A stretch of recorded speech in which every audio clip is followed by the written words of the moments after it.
Seo cuid gan na scéalta is mó a bhí tuairisc an teachtain seo. Curú bille údarrás na Gaeltachta i tionscnaíomh chun an tochain go bhhabhar an údarrás a chuirt arás riad a dáil réir, agus rinne in freasúir a cáine shinne an rialtais gan ghlacha le tuile leasathe air.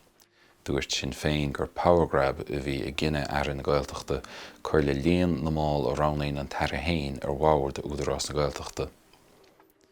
Bhuí an seanadóir Joe Conway a cuiste éiticha sin oireachtais gur a fórmhór na múnteirí bonscoile go feidhmiúil neamhlittere san Gaeilge, agus go bhfuil gríomh pránach a testáil chun caid an hagas an Gaeilge a dhealsú i scoilnaí an Stáit.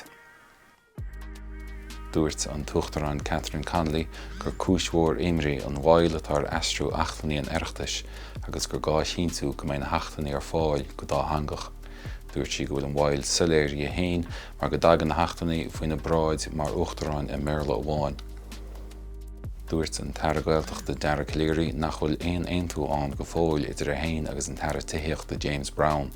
Dúirt an Tara Cleary go raibh sé hain agus an Tara Brown ag obair go dlú lena chéile ar seist na Tithíochtas an Gaeltacht agus ar an ráiteas náisiúnta pleanála atá le duine faoin ábhar ach go bhfuil go leor dúshláin an. Agus bé brela mór ag dathí ó sé an teachtain seo againn agus é leiséad bliain rís. Ar an agran is dean ag an feiste le helaní hé, láirínse le helan fhíseán agus bhí go leor eile. Tá na scéalta sin agus tuile ar Tuairisc anois.